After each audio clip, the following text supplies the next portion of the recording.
Eating right. Eating right can mean so many things to different people. What you might not realize is there is more than one way to eat correctly. With so much worry as to which diet is best, such as vegetarian, keto, paleo, and others, the most common reason people don't eat well is they don't know where to begin. You should start with your doctor. If you have underlying medical conditions or food allergies, the proper diet will be whatever your doctor tells you it should be. After all, following a diet which includes a lot of dairy when you're allergic to milk is only going to make you miserable. Once you have this guidance, it's time to get into the nitty-gritty of following the diet which is best for you. The universal truths. There are some tips which are universal regardless of what your core diet is. These are the habits we're going to focus on. The rest will have to be up to you. If you're going vegan, you'll have to research now how to do so in a healthy way. The same goes for any other dietary consideration. Here's what we do know. Hydrate. When statistics show 75% of Americans are dehydrated at any given moment, the answer should be obvious. Drink more water. In fact, the rule of thumb is to drink half an ounce of water for every pound you weigh in the course of a day. So if you weigh 150 pounds, you should be drinking 75 ounces of water. Yikes!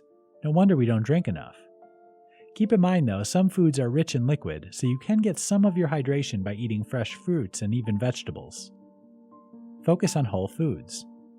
The definition of whole foods is plant foods which are unprocessed and unrefined, or processed and refined as little as possible, before being consumed. In other words, fresh foods are always best. For some great options, try visiting a farmer's market to explore what's local and seasonal. Drop processed foods. Processed food is always going to be the enemy no matter what diet you're following. Things which are processed are full of sugars, trans fats, and salt, which you really don't need. Also, it's more expensive to eat the processed stuff, so avoiding it isn't only good for you, it's good for your bank account. Limit sugar. If you're diabetic, this is a must. Even if you're not, there's no true benefit to refined sugar, especially when it's presented in sweets. If you're craving dessert, you'd be better off with a piece of fruit. Meal times. We process food better when we eat at regular times every day. Skipping meals only hurts you in the long run and also causes you to overeat when you do eat later on. Eat more often. Your body processes food better when you're not stuffing yourself at every meal. Rather than having 3 big meals every day, consider 6 very small meals spaced out over time. Reorganize your cupboards. If you find yourself eating while watching TV or for energy throughout the day, it's really better if you don't buy the bad stuff at all. Keeping it out of the kitchen and replacing it with healthier alternatives will keep you snacking, but in a better way. How about some veggies and dip instead of those chips? Process your feelings. Finally, it's very common for people to eat as a way of dealing with depression, anxiety, or worry. Rather than grabbing something to eat, why not journal what's going on?